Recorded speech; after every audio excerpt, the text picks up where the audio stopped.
Alright, everyone, game on as we have Division 7 once again up. The Jimmies. The real name is like Jimmy and the gender-neutral lords of the underworld or something. Like, it's a full sentence and I'm not gonna go for that every time. So the Jimmies are going up against the heavy metal fans here. Battlefield of Eternity is our first map in Division 7. And to the left we have Public on Anna. Concoction on Arthur's Fuzzy, Gul'dan, Raz on Artanis, Yalash on Vala, and to the right it's Ethereal on Sul'jin. We have Cynic on Varian, Crixus on Kel'Thas, Convection first, as you do, Hip on Tyrande, and L-Dog on Diablo.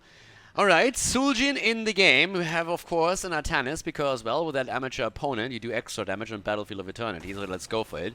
I have to also throw something out there. Every single time that I actually upload some of these Division 7 replays or games, VODs, to YouTube, I make it quite clear in the thumbnail already that's a fun game. And then people are like, these guys are really bad. And it's like, guys, that's the purpose. This is all bronze to gold. As you can see, Diablo goes down and so does Artanis, as we have a bit of a fight happening down here.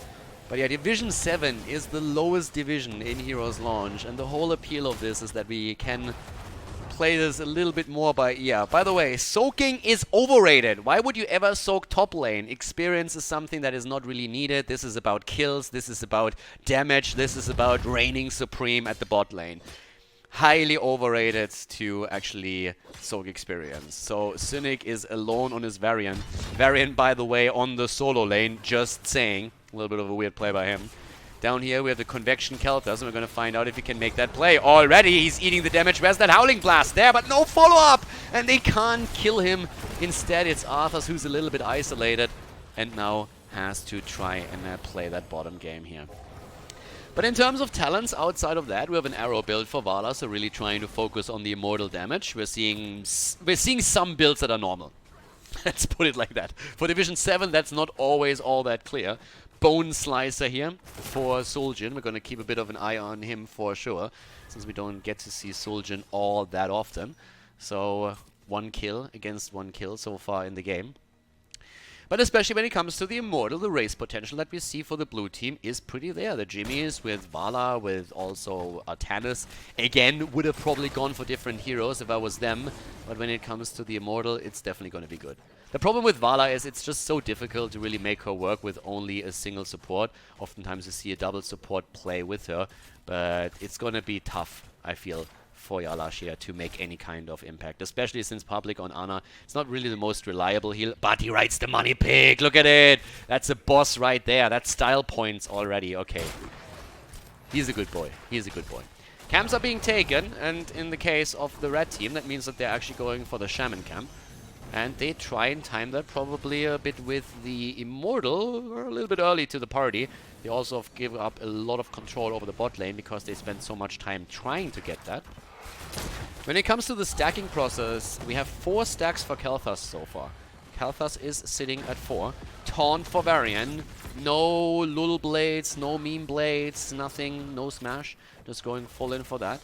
Builds actually halfway normal, at least for now, on those heroes. But here comes now the Immortal in the game, and this is really when we have to keep our eye on the blue team. Now, granted, they don't have the stacks for Vala's level 4 just yet, so there's limited amount of damage that they can do.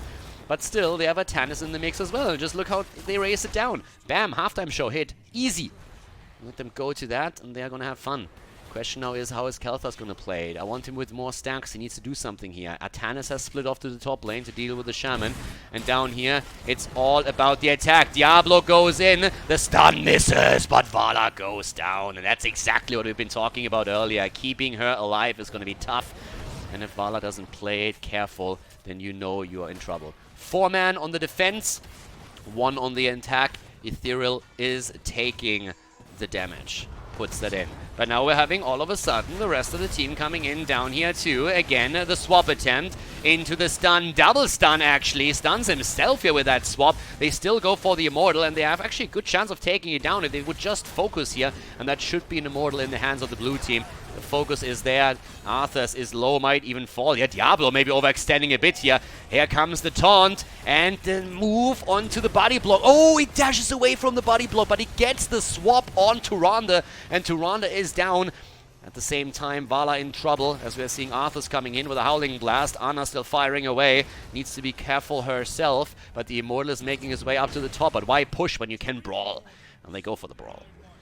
Not killing anything here just yet, but to the top lane, the damage is already in. With the Immortal starting to focus down the wall, starting to focus down the towers.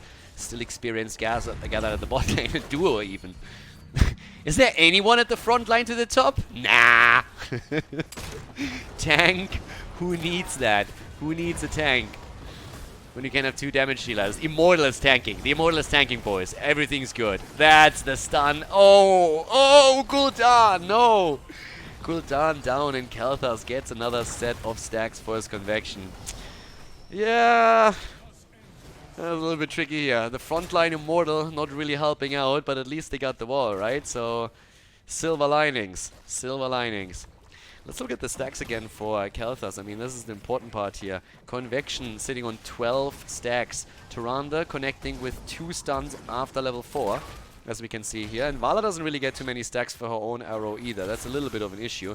Definitely a concern for her. Alright. Starts to hit 1, but doesn't get the stack because she hits the Khazra camp first. Well, for now, I mean, the blue team is a little bit behind. They have taken more structures down, but they haven't done too much here. Suljin actually leaving for a second the game. We're coming back into that, okay. And so far, he's actually been doing quite a bit of damage. They left him alone on the Immortal earlier to try and burst that down. Didn't quite work out for them. And Vala is really feeling the pressure, I think. With only an Ana as support for Vala, that's really not where you usually want to be. We have now, with level 7, also, of course, the double arrow, so you can get a lot of that damage in. Oh, talking damage, the stun, and bah! They burn Arthur's down. He gets completely wrecked, face-checking that bush, and then Diablo is there to follow up. It's actually combos that we're seeing from the red team. The heavy metal fans with a little bit of heavy action right here at the top lane, and them closing in on level 10 already. 9 and nearly a half for them. And Khaldor, if he continues like this, he's actually going to complete convection. He's going to get the damage.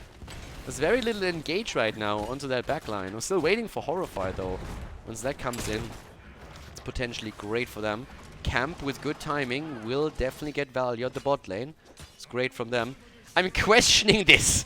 Immortal is already on the map and he decides that was a dumb idea too and immediately moves back in. The team says like, dude, like we kind of need you here. I appreciate what you're trying to do, but that's not working out for us.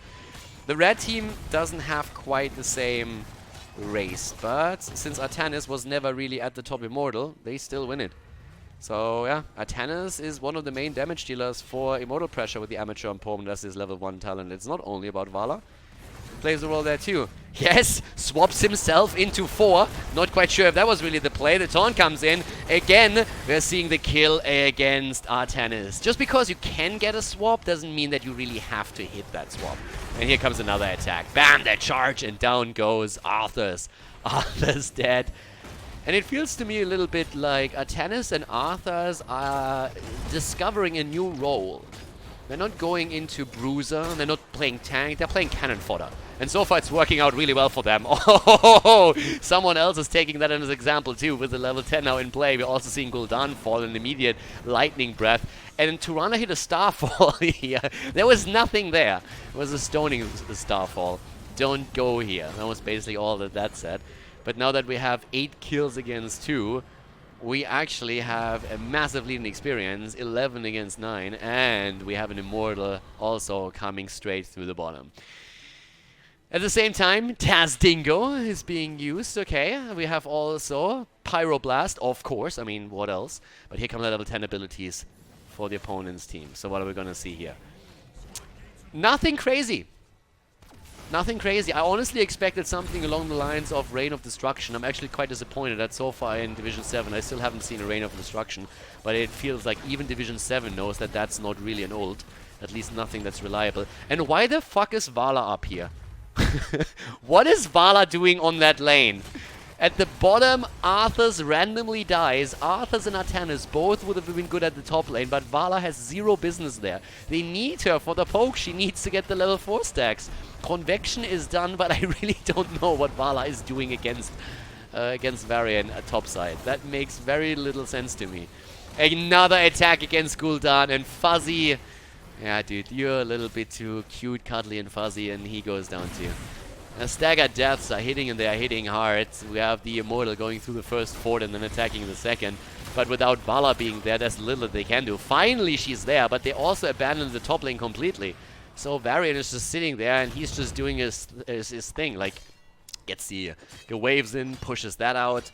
More experience lost, very likely. And now with level 13, the red team is just getting more into it. Backdraft. I never understand why exactly Backdraft has that much of an appeal in the lower leagues of Heroes Launch. It's really a shit talent. It can be great when your opponent is heavily melee focused. If you have 3 melee heroes running around, even then I would doubt it a bit. It depends on who it is. If you have maybe even 4, let's say you have Uther or Rhaegar in the mix together with 2 bruisers and a main tank, something along those lines, by all means, go Backdraft. But why would you do that if your opponent runs that Artanis comp that so far hasn't even worked out? It's a little bit of a questionable move in my opinion.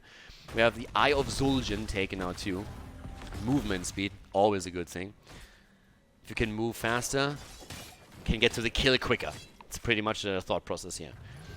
So we're already seeing another attempt to go for the fort here. This is 2-level lead right now. They're really in a tough spot. And Vala is still solo laning. Girl, what are you doing? What are you doing here? You need stacks. You have 11. What is that mount, by the way? That looks like a big soap bar. Is that soap? That is soap. That's actually soap. I missed that mount. I missed that mount being introduced. Is that something that the Janitor Leoric should actually... she's trying to clean house right now. And Cynic... Oh, the Lightning Breath this time is actually value. But Tyrande goes down. Vala, she came, she saw, and she died. Veni vidi GG. Varian and Diablo both fall though. So we're actually seeing with Horrifying, especially Gul'dan, a bit of value. And here comes the Pyroblast. Ana, heal him!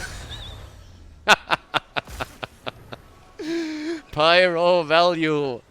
Ana is sitting there. Concoction says like, yeah, I'm fine. Doesn't even move. Doesn't care. And now they can go for the Immortal. Vala is dead. Send Artanis down. Yep, there we have him. And now Vala should make her move here too. But of course the death timers are still kind of low. So let's see how they're gonna get that done. Owl flies through. Vala, come on girl. Come on. Come on. There you go. 1, 2. Am I wrong, or did she just arrow, vault, and then not arrow again? I don't think she arrowed again. Oh! Gul'dan, you need to be careful. Good! Oh, that was actually a great blind, especially against Zul'jin, hitting him hard here. And the damage from Gul'dan! Haha! Diablo is about to go down, and Vala is dying again. Oh, Zul'jin is going ham! Zul'jin is wrecking! They get to Tyrande, but 3 are already dead, and now it looks like Arthas might fall too. Get the Death Coil in! Get the Death Coil in! There's the hit. You can get in 2. You can kill Diablo here if you play your cards right. Well, actually, looking at his build, maybe he can't. Yeah, I don't think he can. So he's down as well. They're basically wrecking everyone. But when it comes to damage output and deaths, I have to say that Vala is currently really playing on fire. The dash to death from Artanis. I got this. Dashes in, dies halfway through, and then just gets scattered across the ground. This actually started with a really good position for the blue team, but now it just turns to dust in their hands once again. Zul'jin puts the damage numbers out together with Gul'dan, who actually does fairly well when it comes to DPS. Nalash on his Vala is finally starting to get some stacks, but he really needs to get away from that solo lane.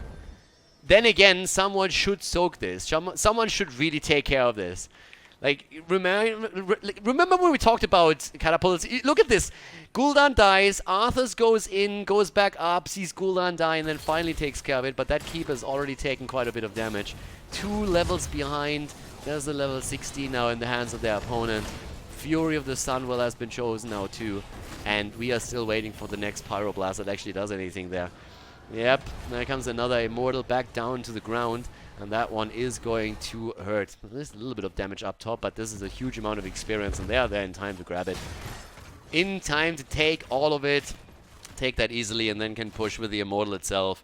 Things are not looking too pretty for the blue team. 7 kills against 17 so far. It is pretty nuts, and I'm actually getting acne right here. Like, I'm getting pimples all over because this is triggering me hard. What are you doing there? And why are you have full mana and full hit points. Why are you going back there? Just walk. It's going to be even faster. Vala pushes out the lane. Atanis, or like, keep Atanis there. Keep Arthas there. I'm fine with that. Atanis rather than Arthas, but still. Here comes the Starfall. And Vala, at least for the defense, is right now there. Alright, they go into the Immortal. Here comes the Rain of Vengeance, unfortunately without a follow-up. And again, the taunt! The taunt, the Pyro Blast! Pyro! And Arthas is dead. Arthas is down, Pyro Blast has hit. Gul'dan is doing his best now. Here comes even the blind. That might be a bit late since the keep is already gone, but they're still attempting to turn it around against Diablo as that Immortal is going closer to the core. They want the kill. They might even get it. Atanis is there. Well, he's not anymore. Atanis gone, and now with the Lightning Breath coming in, they might get another kill against Fuzzy. He barely gets out of the convection. Vala is getting those auto attacks in and a few arrows too. Still hasn't completed the quest though. And they are down 7 kills to 19. 3 levels behind. Camp stolen away. The keep is gone.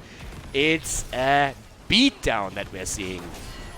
Ethereal is still going for the camp. He's actually eating the entire combo.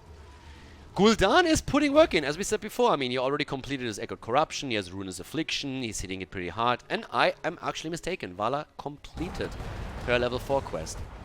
Manticore, I'm a little bit torn on that. The way this game is going, they're not getting get too much value out of auto attacks. I really would have liked to see Frost Shot here, simply because it also increases the range a little bit, and you will be able to clear this quicker. You have a little bit more control over the team fight, and if you're in a defensive position, you can hit that from farther back. Whereas Manticore forces you to go into auto attack range, and if you're already playing a defensive game where you are suffering and really struggling to stay alive, then going into Manticore is very likely not going to be the play for you. You'd really have to hope that Diablo is charging in deep and then get some free hits in against him, which isn't really out of the question here, don't get me wrong, but I feel that Frost Shot would have been a bit of a better decision, given the situation that they're in right now. In terms of damage, by the way, 43,000 for Gul'dan is still pretty nice. I mean, he's hitting the top damage in the game. That's a nice trap here. And are they going to get someone? They might. Who's going to face check the bush? No one. No one. Just a move down to the bottom of the map. It is even talents now, though. Even talents, and that means that we could actually see a fight in favor of the blue team. Diablo is already anchoring. They're trying to make the play for the Immortal. They have the damage output through Zul'jin, but there's also going to be the race. Alright, double arrow coming through. They're racing this pretty quickly, but there was a head start for the red team, so they're going to get this one. At least a halftime show. There's a big camp at the top, and there's catapults coming with it, but I really feel they have to go for the team fight. They can't fight against the Immortal. Go in, make a snap call, go for someone, try and take them down. You have to defend here, and that's what they're doing. Already the damage against Diablo. They need a little bit more, and they're moving in. Damage comes out. Army of the Dead has been used. Howling Blast would be a big one, but there comes another hit from Vala. Gets the hits in, one after another, but they're playing it safe. The red team actually with a strategy here. Sleep just barely saving Gul'dan as he moves back to make sure that they're going to get the Camp D push. The problem is really that they're not really doing anything about the Immortal, because now the attack comes in again, but they're trying to walk down Tyrande. Kel'Thas is already dead. Alright, Artanis is doing some work. Going in again, swapping away the place. Look at Artanis. Here comes the Horrify. They might actually win this if they play their cards right. Ana is healing. She is doing whatever she can. Everybody's low over here. Tyrande is down. Diablo is falling. Immortal is already taking. They're going for the massive swap against Varian. And Varian is gonna die. 3-man down. 4-man down, actually. Diablo only back because he was fully stacked. So he should be able to defend against the Immortal. But yeah, look at them. Blue team. Signs of life all of a sudden. This is actually pretty sick here. Alright, taking that down. Not sure what these two are doing. Like, these two are thinking like, yeah, we can still do something here. Well, I got news for you boys, you can't. You can die. But you are not going to be able to do anything here. You should not be here in the first place. Then again, there's very little to do for them right now. So the Keep is going to survive. Okay. Keep is going to survive. They take it. 20 versus 19. And there we have now the Flamethrower. Zul'jin into his upgrade as well. Alright, alright. But let's see what the blue team is doing. I'm actually a little bit hyped for this. I want to see how they play this. Are they going to be able to turn that around? Half level until the next Immortal is going to be announced. That's realistic. Uh-oh, if they can stagger a couple of kills here, that would be great. The swap on Suljin, and here comes the blind. Suljin is blinded to Horrify right after. Here's the damage. He has his ult still. You need to get away from this one, dude. You need to wait a little bit before you go for him. Now you can hunt him down. Take him. Kill him. Suljin's just sitting there. He's gonna walk away from this, isn't he? No way! Okay, they're stopping him. Suljin is... The Rain of Vengeance.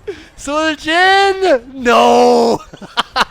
And Gul'dan is gonna fall. Gul'dan dies first, but Diablo is also deep and he dies.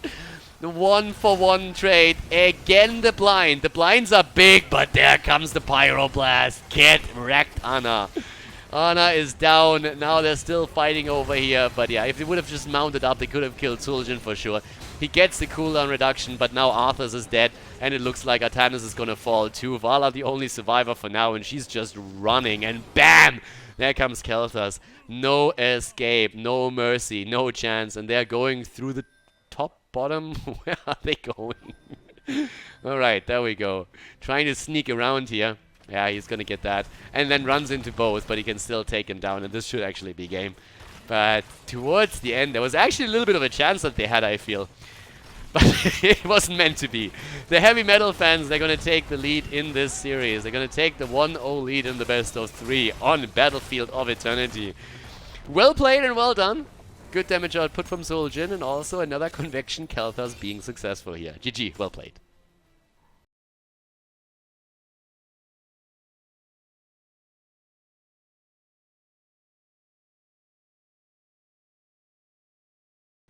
Game on, everybody! Game number 2. The heavy metal fans are in the lead against the Jimmies. And over to the left, we have Fuzzy on Reyna in the second game on Brexit. And we have Grouch on Diablo, Public on Junkrat, Concoction on Varian, and Ras on Stukov. Over to the right side of the map, Ethereal on Suljin, Cynic on Malthael for the heavy metal fans. We have Crixus on Kel'Thas, again, by the way, here with the Mana Addict. And we're seeing Hip on Ana and L-Dog on Garrosh. Now keep in mind, Varian actually with the High King's Quest. Doesn't really have to mean anything just yet, but with Varian we're never so sure. Do we get taunt? Do we not get taunt? I could definitely see them going into Smash here instead, but we'll find out. Now Junkrat already orientating himself all the way up to the top. Keep in mind, this is Division 7. This is not going to be the highest level of play, but it's going to be fun.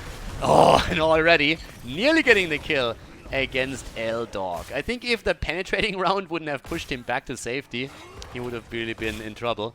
But as it happens, that kind of was the case. We have a Suljin again, and Suljin actually did a lot of work in the last game. Right now he's getting attacked by Varian down here and skated a bit. Nearly the attempt to spread the bombs.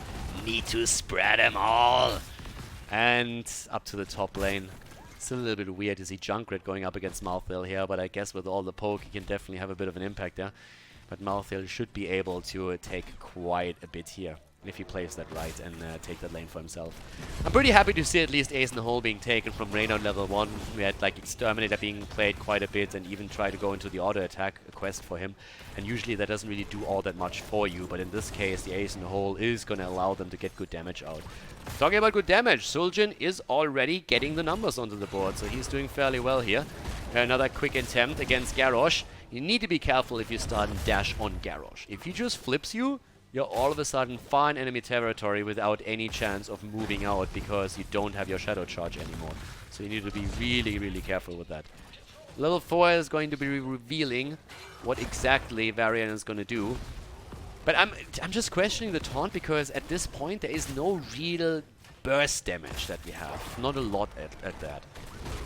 With a bit of the different setup. Yeah, there we go. Alright, so immediately like flip-flop, left, right, left, pressing buttons and hitting stuff. That's what Grouch is doing, and the rest of his team as well. At least they're trying to. Up to the top lane, as I said before, Malthael is going to have a pretty easy time, and he's already proving that. Getting the first kill against Junkrat down here. Diablo went a little bit too deep again, and gets away. Maybe, maybe not. Barely survives, but I'll put you on a secret. Varian doesn't. Varian actually wanted to spread the pain and nearly kill Diablo. If it would have gone a little bit farther, that bomb would have probably taken out Divils too. But as it stands, here on Brexit holdout, we are all of a sudden having both of those points controlled by the red team. A little bit of a rotation topside now to turn this into a 2-for-1 lane to make sure that they're at least getting one, and that helps, but it also means that at the bottom of the map we're going to see a lot of action. Malthael, not dying to this, but falling low in HP. Now what's the problem with this? The problem is you don't have a range damage healer at the bot lane any longer. So all of a sudden it's all melee, and yep, Diablo gets just thrown in and has no chance. Khaldor's taking him out here. Finally we're having Reyna reappearing at the bottom of the map. But having both of your range damage dealers all the way up to the top side is definitely causing a big problem for that hero, as you could just see a second ago. So we have 3 kills against 0, and the heavy metal fans are doing work here. We, by the way, have the vigorous reuptake taken now on Stukov, and we have Taunt after all. But Fuzzy gets thrown in. Dog with the plays, but the heals from Raz as Stukov saves Reyna.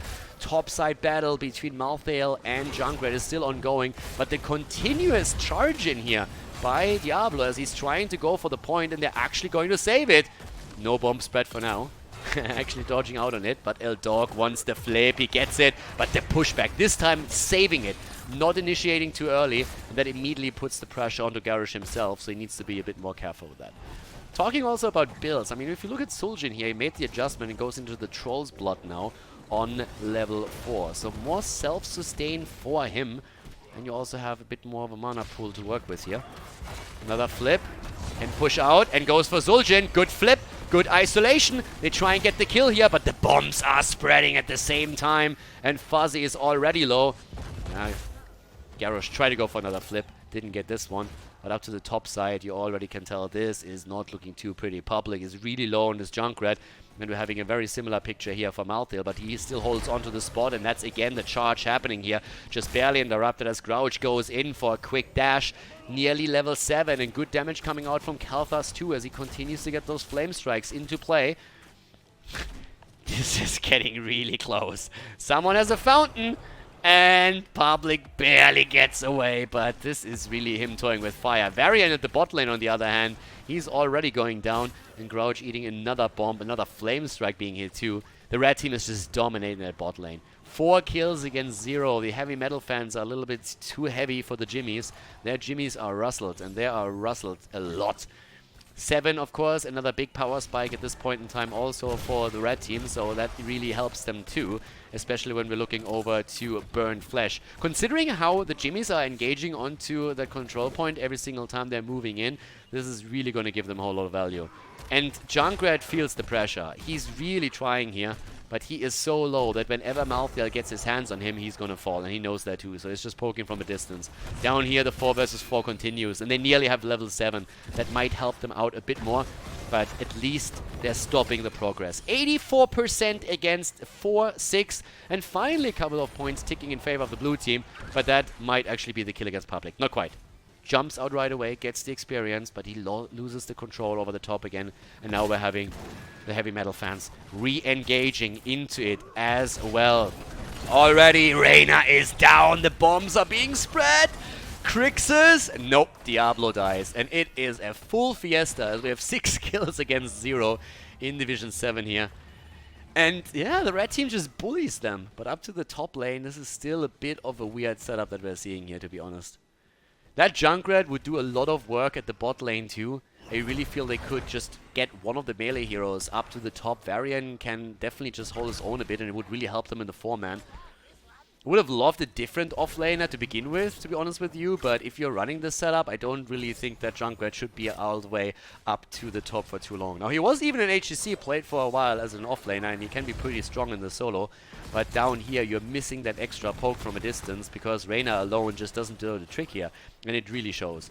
And with Junkrat now struggling to hold on to that point and Cynic just pushing in even more, we could very well see that entire first wave go over to the red team. Again, the engage. The silence is strong. The taunt is great against Ana, but there's just no damage follow-up.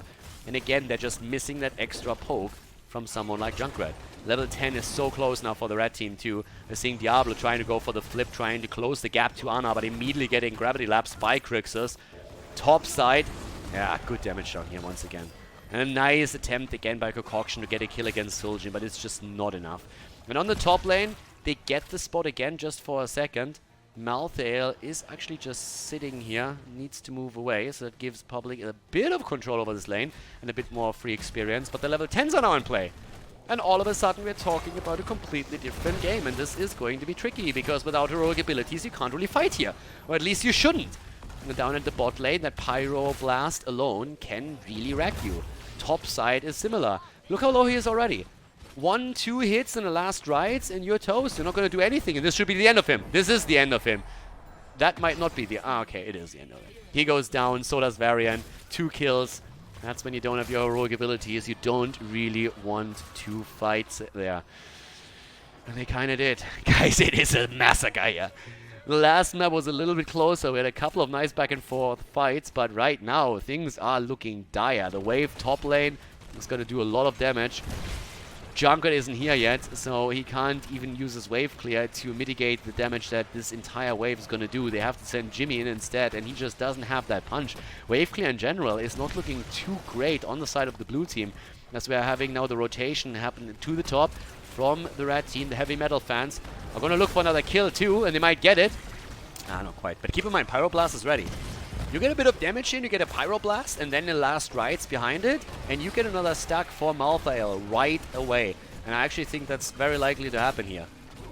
Hit the Pyroblast, hit the last rides, and you are golden. You have another kill for sure. But Malthael, of course, is at this point bot side, has switched over. But the damage is just keeps coming. Rocket Ride, alright. Rocket Ride for Junkrat. Didn't quite expect that. But yeah, we have the heroics now in, and that gives us Hyperion too. The Rocket Ride for the rat. Diablo is, by the way, solo laning right now. Not quite sure what to think about that, but here comes the attack against Junkrat, and he is down. Suljin completing his quest, and even Reyna is in trouble, but Raz just goes in and pushes everybody out and says, not today. I'm still not sure what to think about this. Diablo going up against Malthael is like, wait, what? That's not quite what you're looking for normally. And now he's also in a very uncomfortable position here where he gets flipped, he gets stunned, Hyperion comes out, and the Apocalypse that actually hits 3. They can't get the kill, but are able to at least apply a little bit of pressure. Like, they are all over the place. The blue team, I mean, they have Diablo in the solo lane, they have Junkrat in the solo lane, all of a sudden Stukov is solo laning, so they don't have a support down here. I'm not quite sure how they decide who is on the solo lane, but there has to be some kind of decision process. Right now it looks like Dice. Another good hit. The taunt is in as well. But Junkrat. Ooh, the damage! Is it enough? No, they're trying to go for Ana, and there is just no damage. There's no one there to follow up on it. Reyna dies to Malthael, who absolutely just wrecks people right now. Is that the second stack for him? It is. 2 stacks for Malthael now too. I mean, I feel this game is a perfect example why you really want to have a melee hero, like a proper bruiser as your offlaner, and you still try to have that wave clear at the bot lane. It's just like a very big mismatch in the way that they are running this. The 4-man is not strong enough to deal with the 4-man of the heavy metal fans, and the solo lane is also a loss with the way that it's played out here. And that is just not a good idea if you're playing on this map. Once again, we, by the way, have Backdraft. I do not understand the obsession with Backdraft in Division 7, but it's there. It's definitely there. No Pyromaniac, no adjustments. It's just all getting those slows in. Trying to capitalize on those. Would have understood it a little bit more if they maybe had like Reyna in, but even that would have been a little bit of a stretch. Jimmy's still up at the top. And that means that, again, we have a bit of a losing matchup topside if Malthael plays this right. We have also down to the bottom of the map another move here. Yep, gets the hits in. Okay. Yeah, stay in the Hyperion. I mean, there's minions there too, but I would just move out of it. And there's the last rights, and there's a kill. Alright. Gets the spray in for good measure. And that is 3 stacks now on Malthael. So Malthael gets the 3rd stack, and that's by now a pretty significant cooldown reduction that we're actually talking about 12 minutes into the game. Easy move right there. Reyna down. And the bot lane isn't looking too hot either. It's another 100% 2-0 Zerg wave that we're now seeing. And it hurts. It is gonna be tough. Malthael is single-handedly destroying the top lane. Cynic is having like none of it. Like no shenanigans here. Like he's just like taking them down. And just to put this in perspective, we didn't see a single kill yet against the red team. They have 12 kills against 0. That's how rough this is. And Jimmy is going back up to the top lane at this point. Not even fight or flight or anything. Went into the level 1, the sustaining rounds. Sustaining rounds over behemoth armor or fight or flight. Another move that is a little bit questionable. And here comes the Pyroblast. That at least is not going to get a kill this time. Pyroblast without a kill, so a cooldown thrown out, but Concoction in trouble. Trying to move away, nearly succeeding, but it's not enough. A panic apocalypse is coming through. It's just like, press R, ult, nah. And yeah, this is a brutal beatdown. Brutal beatdown that we're seeing at this point. 13 versus... Oh my god. Someone make it stop. Make it stop. They have a family. They have children. Show some mercy. 14 kills against 0. 15 kills. I can't even keep up with this. 15 kills against 0. Reyna dies topside. We're going for 16 and a counter kill. A counter kill. Comeback initiated. Kel'Thas goes down. And Suljin goes down as well. The keep might have fallen, but boys, we back. We're back in it. Comeback initiated as the blue team takes their first 2 kills and goes straight for it. Then again, I'm looking over to Malthael and I see him with 4 stacks already. That's cooldown reduction. That's 20-second cooldown reduction right there. That isn't really too bad. He can throw that out really whenever he wants to. In terms of stacks, I mean, the rest doesn't really look too hot. If you look over to Junkrat, he's sitting at 62 right now, but they got 2 kills. They got 2 kills. And they're on the board now. 72,000 damage by Suljin. 72,000 compared to the 27 max damage that we're seeing on Junkrat. Ouch. That's basically triple the damage. Not too bad. Not too bad. Boss attempt here maybe even. Okay. They're going for him. There's the Apocalypse. That was not the Apocalypse combo you're looking for. If you want to go for a proper combo, that's not how you execute it. It's Apocalypse, dash, and then overpower. Not the other way around. So it doesn't quite work out for them, but they were trying. Top lane still. Malthael doing his thing. And again, his cooldown is so low in the last rides. He can hit that whenever he wants. Yeah, he goes for it. And why wouldn't he? He goes for it, goes in. The rocket ride. Oh, that just feels bad. And Reyna dies. What else? Reyna apparently went into a one-on-one against Suljin. That's a really bad idea at this point. As we said, Suljin is really getting the damage in. But yeah, I'm just waiting for Cynic to just throw out last rides like it's candy simply because he can. That cooldown is getting lower and lower. Suljin is there again. He's 1v5ing at this point. He's 1v9ing. He wants to go for it. There's the stun. And now it's Suljin time. Yeah, slap, slap, slap. Where's that Pyroblast? Does he even go for it? Suljin, 1 hit, 2 hit. Gets the 3rd one. Nearly down. And there we go. Suljin with another kill secured. And he goes straight for Diablo who gets even taunted by Garrosh. And that's another quick kill. Where's the damage output? 79,000. I actually expect him... The 13 of Junkrat, the chattering tea. It's a fun one, but it doesn't really do anything here, unfortunately for them. It's a little bit scary, to be honest, but that's all that it is.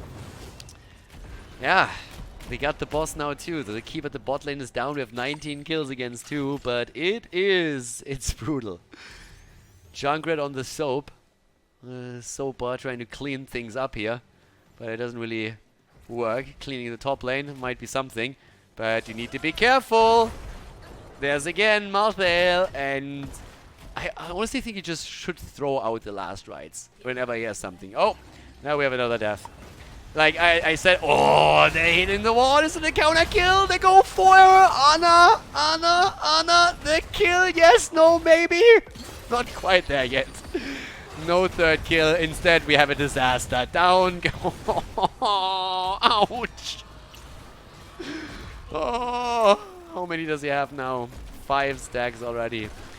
Like again, they're discovering new roles. Blizzard was already talking about reworking the roles, and we're not only having frontline bruiser support here, we have cannon fodder as a new role that just got discovered by the Jimmies. And they are... oh god. 24 kills against 2. The GG called as we have the heavy metal fans taking the 2-0 victory in the series here in Division 7. Definitely outclassing the Jimmies a little bit. They got rustled, and this is game. Deserved victory. GG and well played in Division 7 of Heroes Launch.